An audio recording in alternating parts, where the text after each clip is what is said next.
All right, so um, I was looking all over the place, and I was just like, okay, hey, I can't figure out why I'm getting a rattle when I go to rev the engine. And then, of course, when the engine um, gets revved past a certain point, the rattle seems to go away. But the car might be running rough or something like that. So it's like it's not running properly. Um, well, anyways, I come to find out that um, the the VCT mechanism right here. Okay, um, this actually was spun very slightly on the shaft here. So what ended up happening was it loosened up because of whatever force or pressure inside the engine. So it was it left a very tiny bit of slack right here on the chain, to where it would move just ever so slightly. And you wouldn't think nothing about that. You're just like, oh, okay, well, it's just a little bit of slack.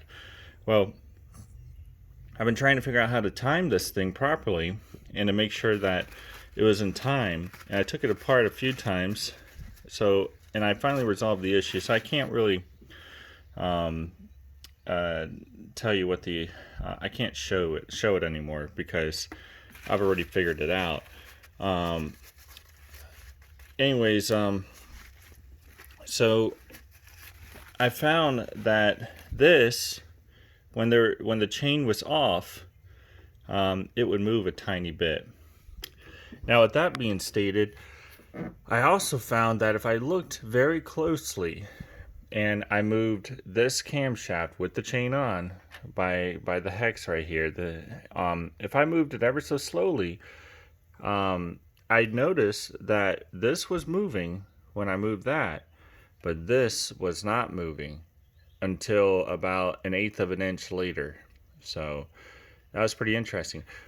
Next thing I've learned was this timing mechanism, and this is actually a bar, the actual bar for timing.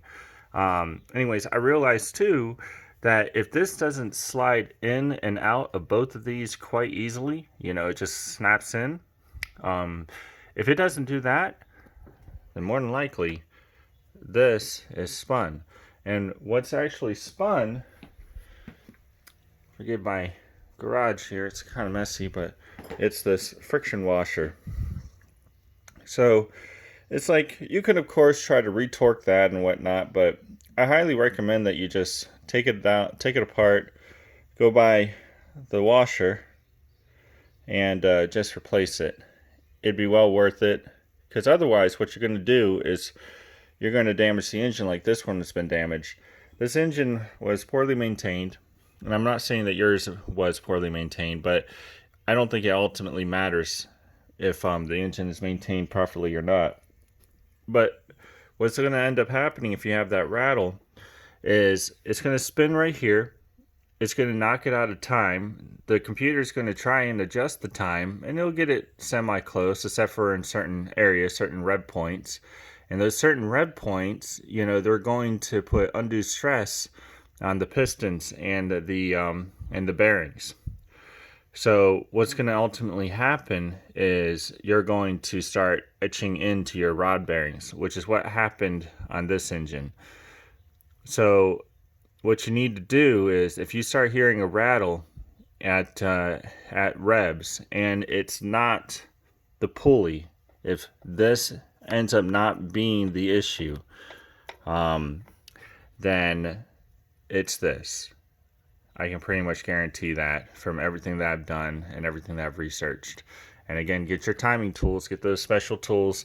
And I wouldn't make your own. Don't make your own. Just go buy the tool. It's only like $22, and it's a peace of mind to have the correct size and gap and all that jazz. So for a fact that you're going in and it's correct. But once you have everything like top dead center with the SST tools, this should slide in easily. See, right now I can't move it without force or taking my wrench and putting it here to take the force off. Of course, the chain is off, but that's ultimately what I'm trying to say. I should be able to move this in and out easily without using a special tool or a wrench on this. So if you have that issue, know that this needs to be serviced. And I'd replace the washer. I'd replace both of them. Just go on and replace this one. Go on and take this one off because you're already down there. Why do work twice? Replace that one. And of course, replace the crank bolt and the friction washer down there. This one, by the way, is a Mazda 3, and according to their specs, the friction washer isn't needed down there on the crank pulley bolt. But you know, I'm not going to care. It's on the Ford engines, and the Ford engines are the exact same engine. I'm going to go on and get the friction washer. You might have to go to Ford to get an actual friction washer, just so you know. And the friction washer, let me go on ahead and give the code here.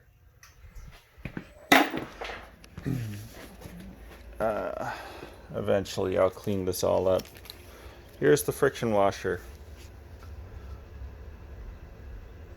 that you're going to need.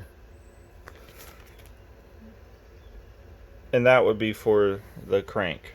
You only need one, you know, because the sprocket for the oil and the main chain is one sprocket on the Mazda 3 2.3 non-turbo, which is mine. Now, if yours is the turbo, it's going to come with 2 sprockets, and it's going to need, I believe, 3. No, it's actually going to need 2. Yeah, of these. And yeah. Well, anyways, that's all I wanted, and yeah. Hopefully this helps someone. Oh, and by the way, the friction washers for the cams are these. Again, they're only a few bucks, you know, and they have that little groove in. You can't see it right now because of this thing right here. But yeah, and as you can see, Mazda is Ford. Good luck.